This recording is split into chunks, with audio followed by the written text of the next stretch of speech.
सोनापुर एक सुंदर सा गांव था, जहां की सुबह आमतौर पर पक्षियों के चहचहाने से होती थी। उसी गांव के चौक पर माधव अपनी रेड़ी को जोर लगाकर धक्का दे रहा था, जिस पर केवल पत्ता गोभियों का ढेर लगा था। सूरज सिर पर था और माधव के चेहरे पर निराशा। गोभी ले लो, ताजी पत्ता गोभी ले लो। तभी एक काकी उसके पास आई और कहा, अरे माधव, कल भी तो गोभी ही लाया था। क्या तेरे खेत में इसके अलावा और कुछ नहीं उगता? घर में सब अब गोभी देखकर मुंह बनाने लगे हैं। क्या करूं काकी, खेत में फसल ही यही हुई है। बहुत सस्ती दे रहा हूँ, 2 किलो ले लो। नहीं रे बेटा, मुफ्त में भी देगा तो कोई नहीं खाएगा। कुछ नया लाए तो बता देना।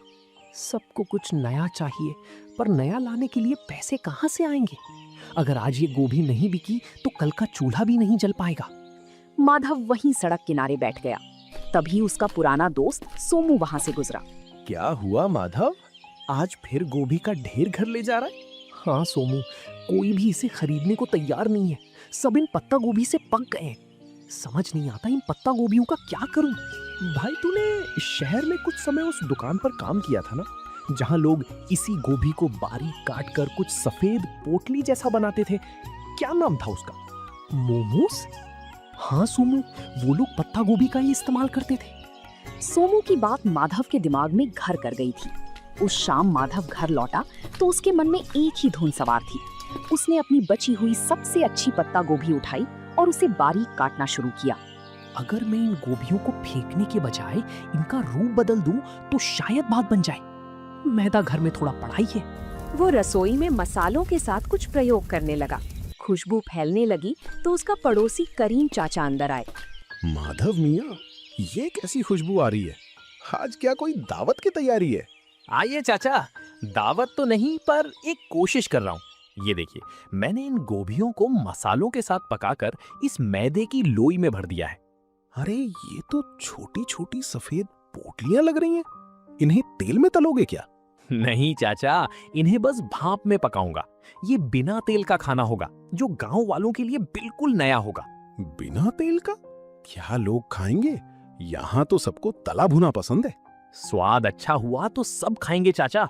बस दुआ कीजिए कि ये भाप में ठीक से पक जाए। कल सुबह गांव के चौराहे पर मैं इसी का ठेला लगाऊंगा।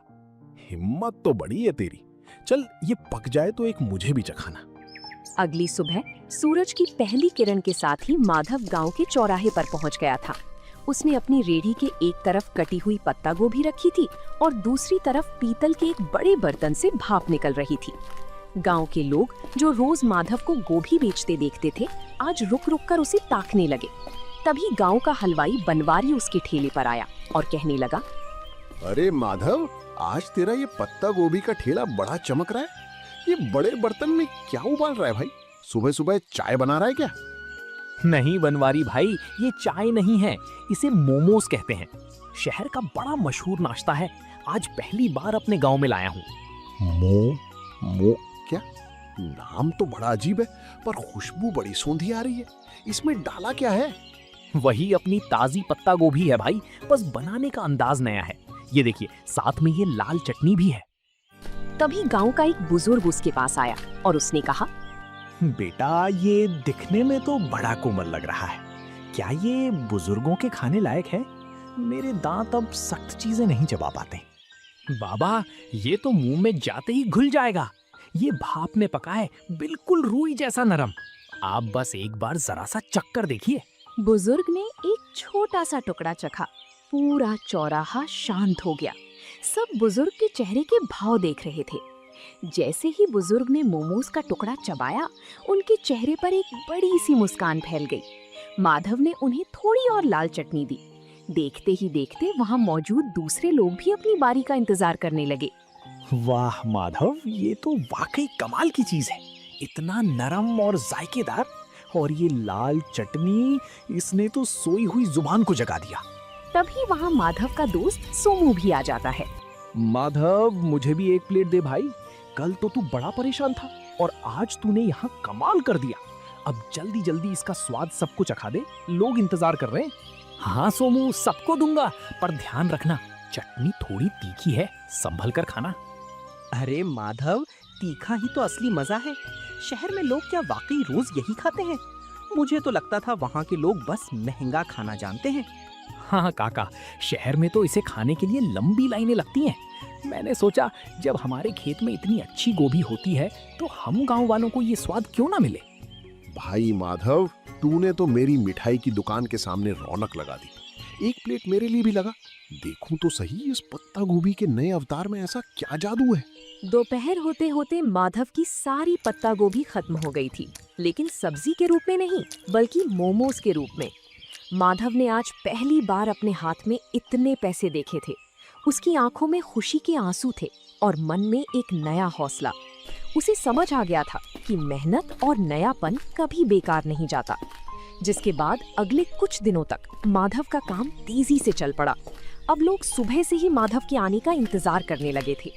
लेकिन जैसे जैसे काम बढ़ा, माधव के पास संसाधनों की कमी होने लगी।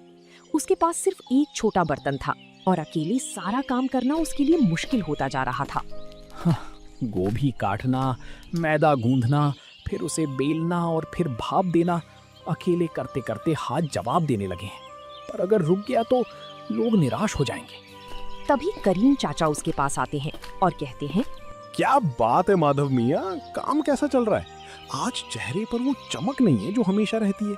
काफी थके थके से भी लग रहे हो। चाचा, काम तो बहुत है पर हाथ सिर्फ 2 हैं। लोग को मेरे हाथों के मोमोज बहुत पसंद आने हैं और अब वे उसे ज्यादा मात्रा में मांग रहे हैं। और मेरे पास बर्तन इतना छोटा है कि एक बार में सिर्फ 10-12 मोमोज ही बन पाते हैं। अरे ये तो बहुत अच्छी बात है। अगर बरकत हो रही है तो घबराता क्यों है? शहर जा और एक बड़ा स्टीमर लेकर आ। और सुन, सारा काम अकेले क्यों करता है, किसी को साथ लगा ले। पैसे तो आ रहे हैं चाचा, पर क्या ये काम टिकेगा?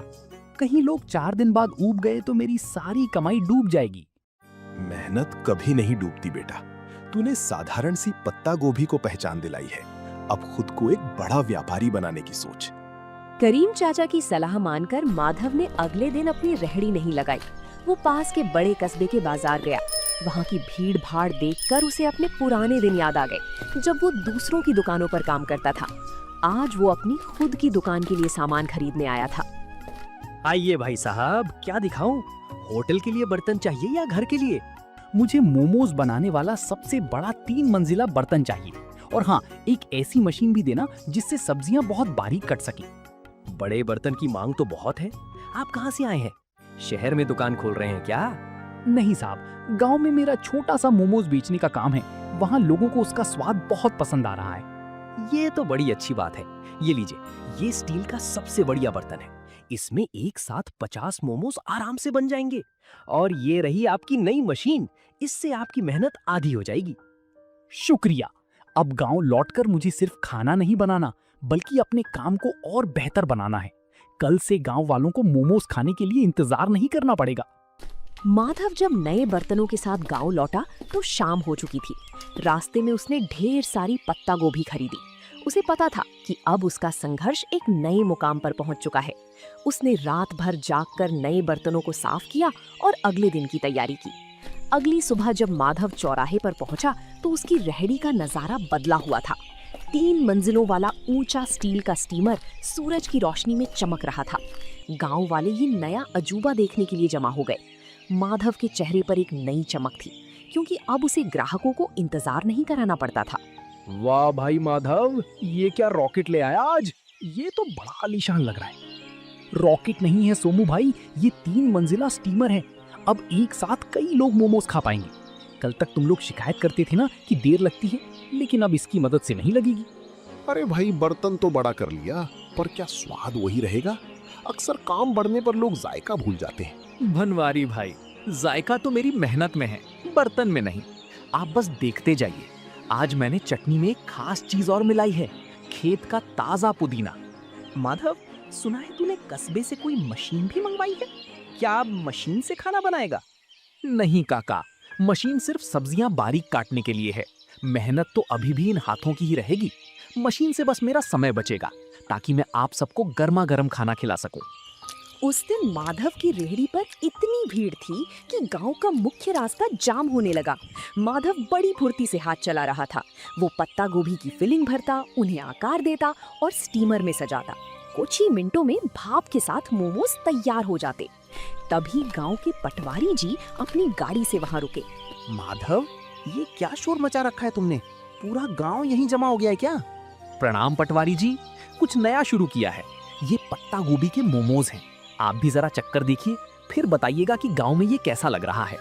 पटवारी जी ने जैसे ही एक निवाला खाया तो उन्होंने कहा, वाकई मैंने शहर में कई जगह के मोमोज खाए हैं, पर तुम्हारी ये पत्ता गोभी की फिलिंग और ये देसी पुदीने वाली चटनी, इसका कोई जवाब नहीं।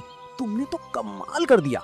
शुक्रिया साहब, बस सोच रहा था कि अपनी गोभी को फेंकने से अच्छा है उसे इस तरह लोगों तक पहुंचाया जाए। माधव, अगले हफ्ते तहसील के कुछ बड़े अधिकारी गांव आ रहे हैं। क्या तुम उनके लिए भी ऐसा कुछ इंतजाम कर सकते हो? मैं चाहता हूँ वो देखें कि हमारे गांव के युवक कितने मेहनती हैं।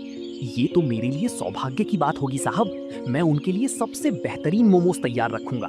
माधव के लिए ये सिर्फ एक ऑर्डर नहीं था, बल्कि उसके हुनर को मिलने वाली सरकारी पहचान की शुरुआत थी। उस रात माधव ने चैन की नींद ली, क्योंकि अब वो सिर्फ एक गरीब सब्जी वाला नहीं, बल्कि गांव का मोमोज मैन बन चुका था। पटवारी जी का वादा माधव के लिए एक बहुत बड़ी चुनौती और अवसर दोनों था। तहसील के अधिकारियों का आना कोई छोटी बात नहीं थी। माधव ने तय किया कि वो इस मौके को हाथ से जाने नहीं देगा। उसने अपने छोटे से रसोई घर को साफ किया और अपनी रेहड़ी को अच्छे से सजाया। माधव बेटा, कल का दिन बहुत बड़ा है। सुना है शहर से बड़े साहब लोग आ रहे हैं। क्या तूने सारी तैयारी कर ली? हाँ चाचा, मैंने आज सुबह ही खेत से सबसे ताजी और कोमल पत्ता गोभी तोड़ी है। मैं नहीं चाहता कि स्वाद में जरा भी कमी रहे, बस थोड़ा डर लग रहा है। डर कैसा? तूने तो पूरे गांव का दिल जीत लिया है। वो तो फिर भी बाहर के लोग हैं। बस अपनी सादगी और सफाई का ध्यान रखना। सोमू, तू कल मेरी मदद करेगा? मुझे प्लेटें लगाने और पानी पिलाने के लिए किसी भरोसेमंद इंसान की जरूरत होगी। तू चिंता क्यों करता है भाई? मैं सुबह ही पहुंच जाऊंगा। हम दिखा देंगे कि हमारे गांव का स्वाद किसी बड़े शहर के होटल से कम नहीं है। दोपहर का समय था। तहसील के अधिकारी अपनी गाड़ियों से गांव की चौपाल पर पहुंचे।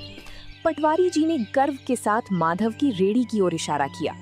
माधव के चेहरे पर एक विनम्र मुस्कान थी। उसने बड़ी ही सफाई से अधिकारियों के सामने गर्मा गर्म मोमोज परोसे। पटवारी जी, मैंने सुना था कि यहाँ का कोई युवक बहुत अच्छा काम कर रहा है।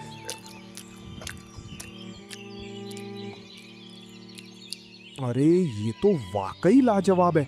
इतना हल्का और इतना शुद्ध स्वाद। शुक्रिया साहब, ये सब मेरे खेत की पत्ता गोभी का कमाल है। मैंने इसमें कोई बनावटी मसाला नहीं डाला है। हैरानी की बात तो ये है कि गांव के माहौल में तुमने इतनी सफाई और हाइजीन का ध्यान रखा है। तुम्हारा ये तरीका वाकई काबिले तारीफ है। माधव, क्या तुम कभी शहर आकर अपना स्टॉल लगाना चाहोगे? वहां तुम्हें और भी बड़ा बाजार मिल सकता है। साहब, शहर में तो बहुत लोग हैं। मैं चाहता हूँ कि मेरे गांव के लोगों को यहीं पर अच्छी और नई चीजें खाने को मिले। मैं यहीं रहकर अपने काम को बड़ा बनाना चाहता हूँ। बहुत खूब, तुम्हारी ये सोच देखकर अच्छा लगा। हम तुम्हारी मदद करेंगे ताकि तुम एक छोटी सी पक्की दुकान खोल सको। हमें ऐसे ही मेहनती युवाओं की जरूरत है। अधिकारियों ने न केवल पेट भर खाया, बल्कि जाते समय माधव की काफी तारीफ भी की। उस दिन माधव को समझ आया कि सफलता के लिए गांव छोड़ना जरूरी नहीं, बल्कि अपनी जगह रहकर कुछ अलग करना जरूरी है। अधिकारियों की मदद और अपनी मेहनत की कमाई से माधव ने आखिरकार गांव के मुख्य चौराहे पर एक छोटी सी पक्की दुकान किराए पर ले ली। अब उसे धूप और बारिश में रेहड़ी खड़ी करने की चिंता नहीं थी। उसने अपनी दुकान का नाम रखा माधव का देसी जायका। दुकान की दीवारों पर उसने खेत और गांव के सुंदर चित्र बनवाए थे। अरे भाई माधव, अब तो तू सेठ बन गया। इतनी सुंदर दुकान और वो भी गांव के सबसे मुख्य मोड़ पर। अब तो हमें बैठने के लिए कुर्सियां भी मिलेंगी। सेठ नहीं बनवारी भाई, बस आप सबका प्यार है। दुकान पक्की हो गई है तो क्या हुआ, स्वाद तो आज भी वही मिट्टी से जुड़ा रहेगा। आइए, आज उद्घाटन के दिन पहली प्लेट आप ही के नाम। माधव मियाँ, देख रहे हो, जहाँ तू कभी गोभी का ढेर लेकर उदास बैठा रहता था, आज वहाँ तेरे नाम की धूम मची है। मैंने कहा था ना, गोभी को पहचान तूने दी है। चाचा, ये सब आपकी बातों का ही असर है। अब मैंने सोचा है कि मैं गांव के 2 और बेरोजगार युवकों को यहाँ काम पर रखूंगा। उन्हें मैं खुद ट्रेनिंग दूंगा ताकि वो भी अपना हाथ साफ कर सकें। बहुत नेक ख्याल है बेटा। तरक्की वही है जो सबको साथ लेकर चले। वक्त बीतता गया और माधव की दुकान अब केवल सोनापुर ही नहीं बल्कि आसपास के 10 गांवों में मशहूर हो गई। लोग दूर दूर से उसके पत्ता गोभी मोमोज खाने आने लगे। माधव ने कभी अपनी गुणवत्ता से समझौता नहीं किया। वो आज भी रोज सुबह अपने खेत से ताजी गोभी खुद तोड़कर लाता था। माधव भाई, आज तो शहर से भी कुछ लोग आए थे। कह रहे थे कि सोशल मीडिया पर तुम्हारी दुकान की बड़ी चर्चा है। अब तो तुम्हें शहर में भी ब्रांच खोल लेनी चाहिए। सोमू, शहर की चकाचौंध अपनी जगह है, पर जो सुकून इस गांव की हवा और अपनों के बीच काम करने में है वो कहीं नहीं। मेरा मकसद सिर्फ पैसा कमाना नहीं था, बल्कि अपनी मेहनत को एक नई दिशा देना था। तुमने वाकई साबित कर दिया कि अगर इरादा पक्का हो तो एक गरीब सब्जी बेचने वाला भी अपने हुनर से तकदीर बदल सकता है। मेहनत का कोई विकल्प नहीं होता सोमू। आज जब मैं पीछे मुड़कर उन पत्ता गोभी से भरी रेहड़ियों को देखता हूँ तो मुझे गर्व होता है कि मैंने हार नहीं मानी। तो दोस्तों, आप लोगों को ये कहानी कैसी लगी कमेंट करके जरूर बताएं और ऐसी कहानियों को देखने के लिए वीडियो को लाइक करें और चैनल को सब्सक्राइब करें।